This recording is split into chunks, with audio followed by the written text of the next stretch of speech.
We've got some gameplay pulled up for us here. We are starting out, James. There you are. You're wearing the House Fanatic robes from the account linking. Thank you. I do look good. And this is our first look at the Hufflepuff common room, I'm assuming. I mean, dorm room. The dorm room. Yeah.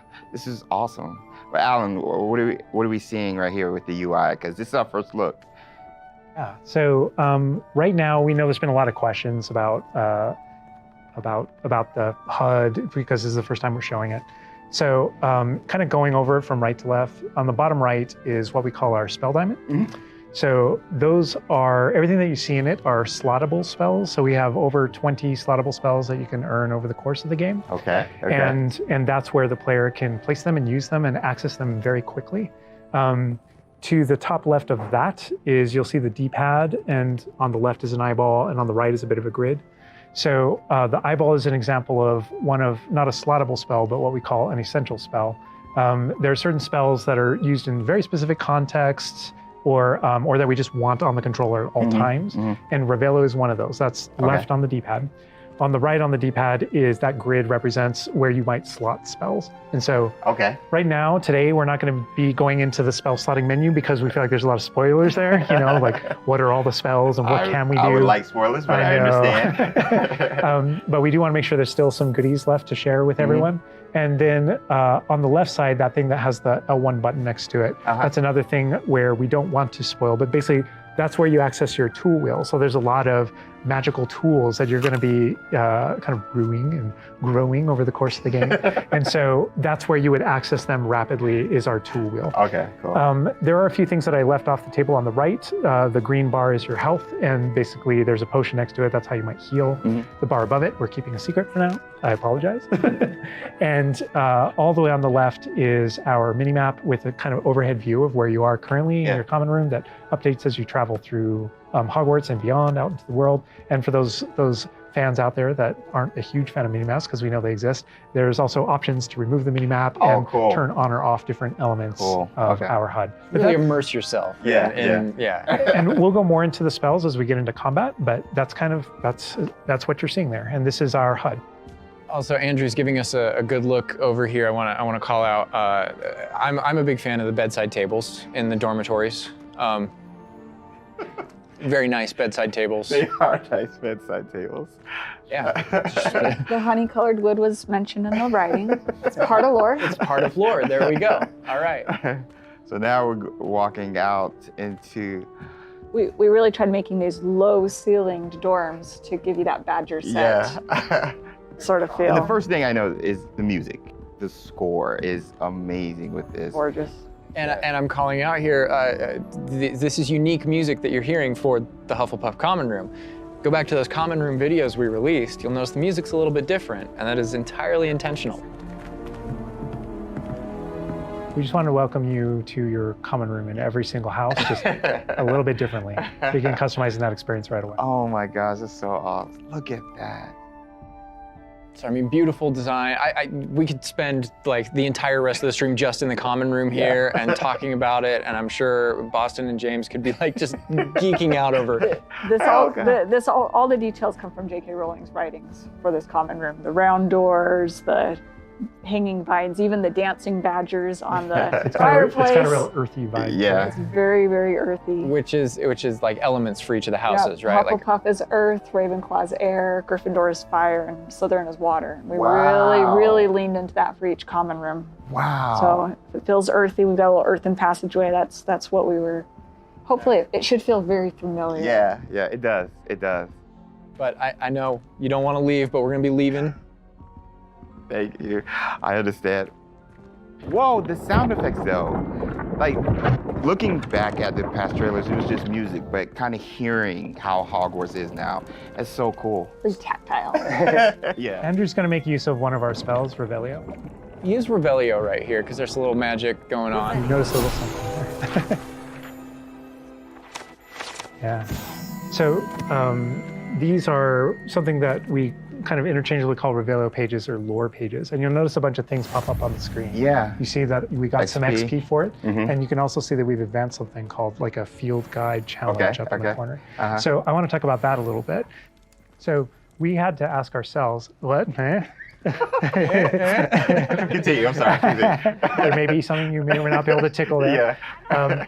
But in our game, we had to answer the question, we're a late fifth year. What does that mean? How do we catch up to the other students? Okay. And so we have an answer to that question, and it's given to you by the staff. So there's something that we call the Wizard's Field Guide that's granted to you early on in the game.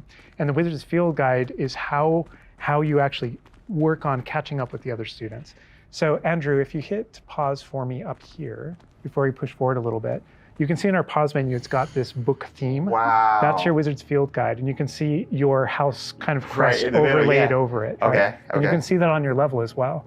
So that the field guide has this magical property of looking out into the world around you. And the reason why it's on loan from the Ministry of Magic and the professors that granted it to you as a late fifth year student is because they want it to help you catch up to the other kids. And its magical property is to discover different opportunities to learn and grow all around you. So the way it works is, as you discover gameplay in the game, it actually recognizes that as a challenge, which is kind of on the bottom. locked into there. Okay. And Andrew, if you go in there, you'll see different types of challenges that are combat challenges, quest challenges, exploration challenges. And you can see field guide pages are on there as well. Yeah. 1%. We unlocked that one field guide page. That entire category is one of the ways that the book itself kind of fills out into the school and spills out into the school and kind of hides itself with different types of challenges and different things to do around the school that you're actually going to interact with to help you grow as a wizard and practice your spells. And so that thing that we just saw is not just a field guide challenge and a way to earn XP. It's also something that that players can use to learn about the school as they're traveling around. They spot these little secret facts and they can kind of play a little bit of a game discovering all of them. And there are over 100 field guide pages just in Hogwarts alone. So. Little glimpse of the grand staircase here. We're not gonna... Circular staircase. All the portraits. The and I did notice the flue flame just ignite right there, which was so cool. Yeah. Oh man. Fast travel points there. House hourglasses. We had to. How much fun was it designing those and putting all those in there? They're gorgeous, but that they're there just like in the books. Yes. Right next to the Great Hall. It's a nod to lore. House points is not a core mechanic or system in the game. We It didn't turn it into like a gameplay system, but it's definitely present throughout our narrative. And there are lots of choices where we want to nod to things that aren't necessarily gameplay systems, but we nod to them as part of the narrative. Over to the right Part of the there, Wizard Andrew world. was teasing. That's the Great Hall over through those doors. Again, we're not going there. He's just kind of like, no. Cool. Here's another collectible page. Just again showing you like just these things around Hogwarts that you can do and pick up and. That's a shot straight from the trailer too. Just that part right there. I recognize that. We might be giving you a little fan service here with callbacks to those. So. And this must be summertime because I noticed these are the summertime windows. These windows will change with the seasons. Yeah, the detail I put into this is kind of I get surprised by it all the time. That's a sentient magic castle. So. Oh man. And we're going out. Look at that. This is where the students would normally kind of congregate, just to kind of chill out, play, meet each other outside of the Great Hall before and after meals. And I love the way that when the castle interconnects to, that it interconnects outside, inside. There are pathways on both sides of things, so you really get a sense of scope to how big this castle is. And when you see things, like you'll notice a bridge over there, that's a place you can go to and cross. Like everything that you see is a place that you can visit. Wow. We put a lot of effort in making it feel really alive. Not just with student population, but even just the greenery and stuff. It's Scotland. Yeah. And this castle's been here for hundreds of years, so just kind of the moss and all the trees that have overgrown it, and Oh my gosh. that landscape, that This Scottish. location might look a little familiar to you. I thought I recognized it. I believe this is from the Spring ASMR, and yes, so that puzzle right there, that view, Andrew is taking us right back to I am going to tell Andrew not to interact with that puzzle and to keep moving on. No. We can't spoil everything. We can't give you everything, right? Hogwarts contains a lot of secrets. Oh my God. But this is this grand entryway right here coming down into a really kind of central area. Yeah, we're coming upon the central hall, and we pointed out the greenhouse outside, and we'll notice when we get down there that it's on the right. This is a big hub of the school. Like it's a big castle, but it is designed so you shouldn't get very lost. This is kind of a grand central station. I love that. I love Each that. direction, it's green over there, so the greenhouse is over there. Transfiguration courtyard, the library straight ahead. So it's kind of the hub Oh my of God. a lot of the castle. Even the color visually, you can just tell, okay, green, Oh, green, go greenhouse. that way. Oh my God. A lot of it'll be subconscious, but Yeah. it'll help you really learn the castle and feel like you know your way around. That's not to say that it's easy to learn. All of us here still get pretty lost in it, It on a is a daily castle. basis. It It's a is. castle. Great point. I love that Andrew's definitely teasing a lot of things here. I'm noticing he's swinging the camera this way and that. Yeah. He's got this grin on his face over there that's just like, yeah, I know what I'm That doing. I know what I'm from the reveal trailer. There's that dragon. Oh my This God. is another location where the students will gather, and just kind of chill out. And an opportunity to talk to somebody, get a quest giver here. Is everything all right? Yes, I'm sorry. I'm Nellie, by the way. I'm just so excited that the Daedalian keys are back. The what keys? The Daedalian keys. Surely you've seen them flying about. Rumour is that a former headmistress, Professor Moll, conjured them to protect the contents of certain locked cabinets years ago. Professor Black couldn't be bothered to disenchant the keys, and they appear every few years. You should try to catch one. Why would I do that? Each key will lead you to a locked cabinet somewhere in the castle. If you can manage to get the key into the cabinet lock, not an easy task, you may find a reward.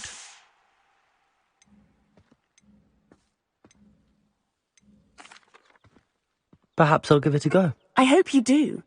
In fact, I think I heard one of the keys in the astronomy tower. You should listen for them. So those kind of side quests are really, it's a cool way to interact If you manage to with open a your cabinet. fellow students, with perhaps other teachers, with, various things like that, as well as teach you some more of the secrets of Hogwarts, I think. There's a in this little case, bit of that. absolutely. Yeah. So the students are a way to kind of like flesh out the school opportunities around it, what we can do, and then those interactions. Different interactions with different characters can also offer different choice points for the player, and then some of those things can affect things game wide. Some of these affect characters' lives, the ending of the game. And sometimes it's just about you being a little bit of a Sometimes nice just about guy the or just mission. being a jerk. Yes, absolutely. So the scale really varies, but those opportunities exist for the player. Wow, look at this.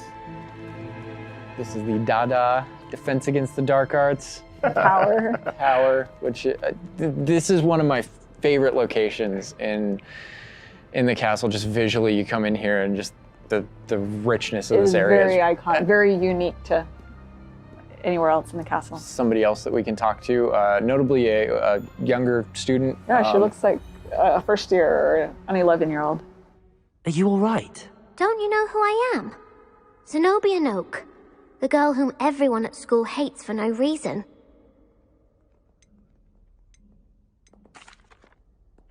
Everyone hates you. Why? Because Hogwarts is full of bullies and spoilsports. Leander Pruitt's one of the worst, that no-talent moon mind. I wanted to make some new friends, and so I brought my collection down to the common room. My gobstone collection, that is. I was hoping someone would want to play. Are you familiar with gobstones? Little balls, like marbles. Grand game. And if you lose, they spray you with a foul-smelling liquid.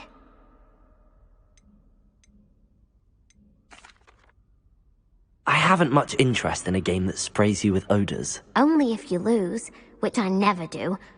Or at least, not often. People can be so cruel. Just because they're sprayed all over with smelly gobstone spit, it's their own fault for losing. Imelda is one of the worst losers. Everett and Astoria are terrible as well. And now those poor losers have taken my gobstones and hidden them in very high places all over the school.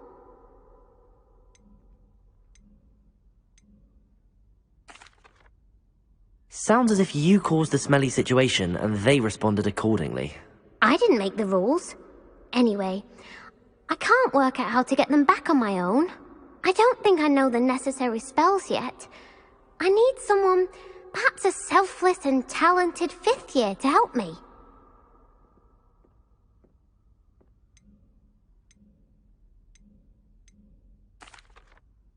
I'll see what I can do. I'd appreciate the help. If you do find all of my gobstones, do come and see me again. I'll be back to playing Snake Pit and Jackstone by myself in no time. I love that interaction with her because there's so many ways that you can go with that. You can you can feel for her. You can be a jerk to her. You can be like, gobstone sounds awful. It sounds like you're just mean. Yeah, and your opportunities to be mean there aren't over. So, they continue. That's a good example of the gobstones too. I know people are gonna ask, gobstones playable? They mentioned it, right? Yeah. Gobstones is one of the things that is not playable in the game. I know we've had to rip the Band-Aid off on a few things. Honestly, it's an amazing thing on the franchise how many things about this speak to us as fans and that we want to turn into gameplay. And there were calls that we had to make over the course of production of kind of like which things we will and won't include in the bucket, just kind of for the overall Wizard's chest. Yeah. Those are things that aren't featured. Yeah. They're featured within the world. Right? I'm glad they're mentioned. They're a part of the Wizarding world. Yeah. Every single time there was something that we regretted because we couldn't include it, we also tried to figure out a way to make sure that it was included in the narrative, included in the stories, make sure that there's a way to kind of like acknowledge it, touch it, and make it feel like it's definitely part of the world. And I know here too, we're like, reaction. I was like, we're in the Defense Against the Dark Arts class. I recognize that staircase to the left where we were just at. Andrew was walking by. I also recognize the dragon at the very top. Oh my gosh. Being in a classroom, I think this is a good opportunity to talk about how classes work, because we've gotten a lot of questions about that. Is it a schedule-based system? Is it so tell us how classes work? Yeah, so ultimately decided not to go the sim route. So I think like one of the speculations was, is there time of day and that kind of thing. Like, can I miss class at this time of day? There is a day-night cycle. Yeah, there is a day-night cycle, but everything is very narrative-based, and so there's a big mystery going on in the world. There's something happening in the narrative, and we essentially see it as kind of like chapters in that narrative. Each chapter of which has a set of missions that you can choose between as you're progressing through the game, and classes fit within that structure. So there are mainline things that the players have to do, and then classes also appear on the sides as well as optional things that help you advance your spells.